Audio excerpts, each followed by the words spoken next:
दोस्तों बहुत बहुत स्वागत है आपका अपने चैनल यूजीसी नेट साहित्य दर्पण में। तो फ्रेंड्स, जैसा कि आप जानते हैं कि हम इंडियन नेट की तैयारी हिंदी विषय से इस चैनल के माध्यम से कर रहे हैं। तो यदि आप चैनल पे न्यू हैं, मेरी वीडियोस को आप पहली बार वॉच कर रहे हैं तो सब्सक्राइब कर लीजिएगा। साथ ही साथ बेल आइकन को प्रेस कर लीजिए ताकि सभी मेरी न्यू आने वाली वीडियो का नोटिफिकेशन आपको सबसे पहले प्राप्त हो। आज की क्लास में कृष्ण भक्ति काव्य धारा से महत्वपूर्ण प्रश्नोत्तरी संग्रह मैं लेकर आऊंगी। फ्रेंड्स, मैं आपको सजेस्ट करना चाहूंगी कि जितना ज्यादा हो सके आप मॉक टेस्ट कीजिए। उससे आपकी तैयारी और भी प्रिपेयर होगी।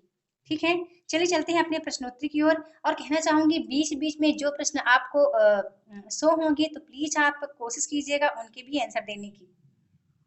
हमारा पहला प्रश्न है, कृष्ण भक्त कवियों ने कृष्ण के किस रूप को अपने काव्य का विषय बनाया? तो इसका मैं राइट आंसर बताना चाहूंगी फ्रेंड्स। इसका करेक्ट ऑप्शन सी सही है, श्रीमद् भागवत पुराण के कृष्ण को। नेक्स्ट प्रश्न आता है, हिंदी में कृष्ण को काव्य का विषय बनाने का श्रेय सर्वप्रथम किस कवि को है? हिंदी में कृष्ण को काव्य का विषय बनाने का श्रेय सर्वप्रथम किस कवि को है? इसका जो राइट आंसर है वो बी नंबर सही है, विद्यापति। नेक्स्ट प्रश्न है, इनमें से कृष्ण चैतन्य का शिष्य कौन सा था? तो इसका जो राइट आंसर बता दूं फ्रेंड्स, डी सही है, सभी हैं, रूप गोस्वामी हैं, जीव गोस्वामी हैं और सनातन गोस्वामी हैं। नेक्स्ट प्रश्न आता है, उज्जवल नील मणि नामक भक्ति भावना के शास्त्रीय ग्रंथ का रचयिता कौन है? तो इसका जो करेक्ट ऑप्शन है ए सही है, रूप गोस्वामी है। और फ्रेंड्स, आज जो जितने भी क्वेश्चन मैंने लिए हैं, आज सभी प्रश्न वेरी वेरी वेरी इंपॉर्टेंट हैं। ओके, इसलिए वीडियो को आप अंत तक जरूर देखिए। अगला प्रश्न है, कृष्ण को रस रूप में तथा राधा को रति रूप में किस संप्रदाय में माना गया है? तो इसका जो करेक्ट ऑप्शन है वो बी नंबर सही है, वैष्णव सहजिया संप्रदाय में कृष्ण को रस और राधा को रथ के रूप में जाना जाता है। अगला प्रश्न है, राधा वल्लभ संप्रदाय का प्रवर्तन किसने किया? तो इसका जो राइट आंसर है ए नंबर सही है, हित हरिवंश ने।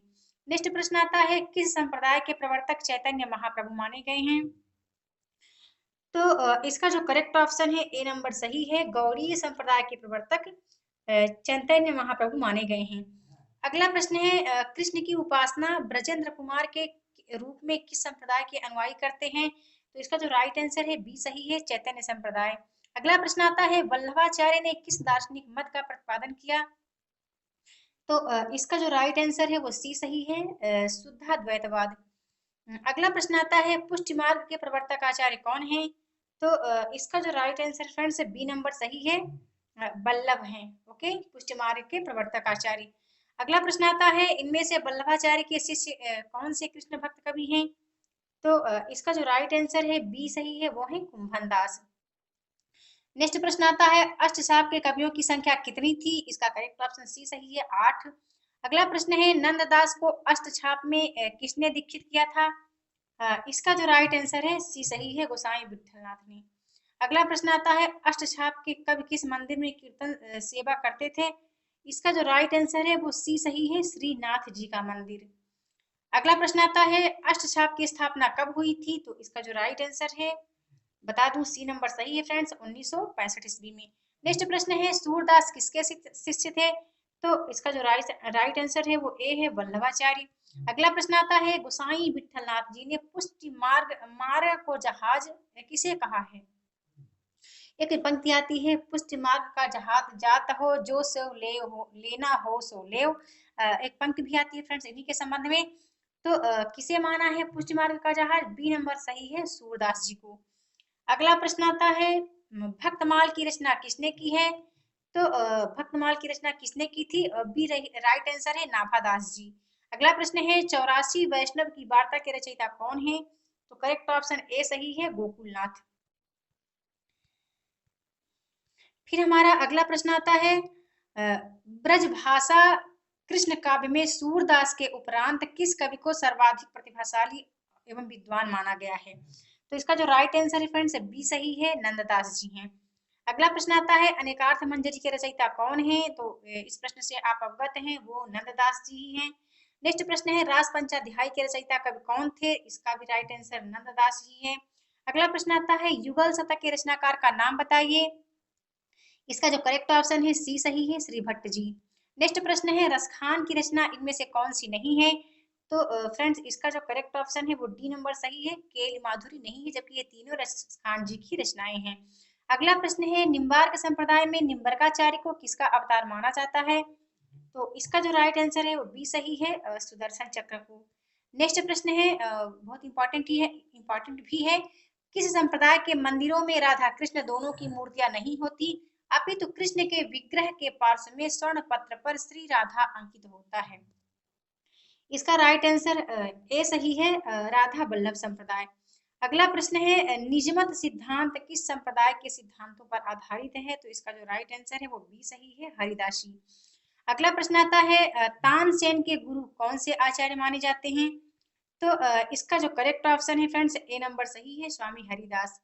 नेक्स्ट प्रश्न है स्वामी हित हरिवंश ने किस संप्रदाय का प्रवर्तन किया? तो इसका मैं राइट आंसर बता दूं, इसका राइट आंसर ए सही है, राधा वल्लभ संप्रदाय। अगला प्रश्न है राजस्थान के सलेमाबाद में किस संप्रदाय की गद्दी है? तो इसका जो करेक्ट ऑप्शन है वो डी सही है, निम्बार्क संप्रदाय की गद्दी है राजस्थान के सलेमाबाद में। अगला प्रश्न है प्रपन्न कल्पवल्ली ग्रंथ के रचयिता कौन है? तो इसका जो राइट आंसर है वो ए सही है, निम्बर्काचार्य। नेक्स्ट प्रश्न आता है चैतन्य संप्रदाय के दार्शनिक मत को क्या कहा जाता है? तो चैतन्य संप्रदाय का जो दार्शनिक मत है इसका राइट आंसर बी सही है, अचित्य भेदा भेदवाद। अगला प्रश्न आता है सूरदास को किस महाकवि की वंश परंपरा में माना जाता है? तो इसका जो राइट आंसर है बता दो फ्रेंड्स, ए नंबर सही है, चंद्र वरदाई की वंश परंपरा में सूरदास को माना गया है। अगला प्रश्न आता है सूरदास का जन्म कब माना जाता है? तो करेक्ट ऑप्शन बी सही है, 1478 ईस्वी में। अगला प्रश्न आता है कि जन श्रुतियों के आधार पर किस कवि को तुलसीदास का भाई माना जाता है? तो इसका जो राइट आंसर है फ्रेंड्स बता दूं, बी नंबर सही है, वो नंददास हैं। नेक्स्ट प्रश्न आता है नंददास कहाँ के मूल निवासी थे? तो इसका जो राइट आंसर है बता दूं कि नंददास निवासी थे सूकर क्षेत्र से। ओके, अगला प्रश्न आता है फ्रेंड्स हित 84 के रचयिता कौन है? तो इसका जो राइट आंसर है वो सी नंबर सही है। हमारा नेक्स्ट प्रश्न है कृष्ण भक्त कवि ने 42 किस कृष्ण भक्त कवि ने 42 ग्रंथों की रचना की है? तो इसका राइट आंसर बी सही है, वो ध्रुवदास हैं। अगला प्रश्न है इनमें से कौन सा कवि मुसलमान था? इसका करेक्ट ऑप्शन सी सही है, रसखान जी। अगला प्रश्न आता है इनमें से भंवर गीत के रचयिता कौन है? तो इसका जो राइट आंसर है बता दूं फ्रेंड्स, भंवर गीत की जो रचना है वो नंददास जी ने की है, लेकिन जो भ्रमर गीत काव्य परंपरा है उसकी जो भ्रमर गीत है उसकी रचना किसने की है? सूरदास जी ने। ओके, तो आप यहाँ पर बहुत ज्यादा डाउट होता है तो प्लीज आप ध्यान रखिएगा। अगला प्रश्न आता है उद्धव गोपी संवाद से युक्त काव्य को किस काव्य परंपरा के नाम से जाना जाता है? इसका करेक्ट ऑप्शन बी सही है, भ्रमर गीत काव्य परंपरा। चलते हैं अगले प्रश्न की ओर। अगला प्रश्न दिया गया है उद्धव शतक की रचना इनमें से किस कवि ने की है? तो इसका जो राइट आंसर है डी नंबर सही है, रत्नाकर जी ने।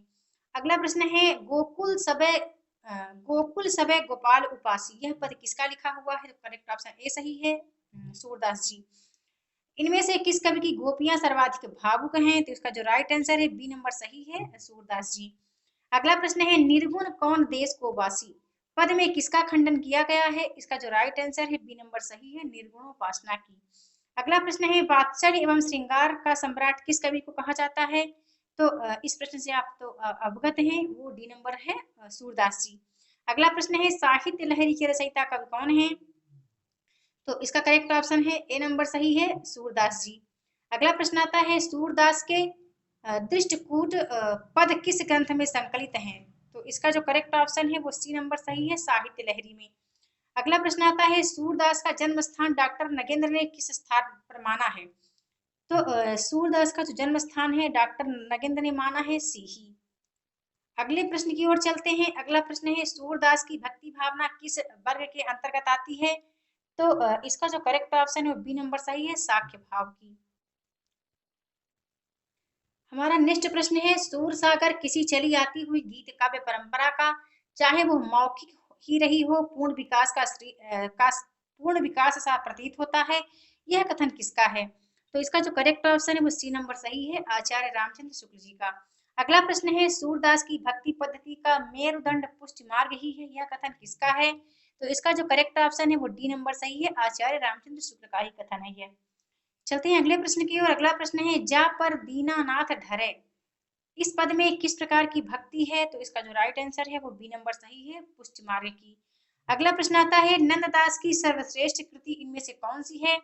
तो इसका जो करेक्ट ऑप्शन है वो ए नंबर सही है, रास पंचाध्यायी।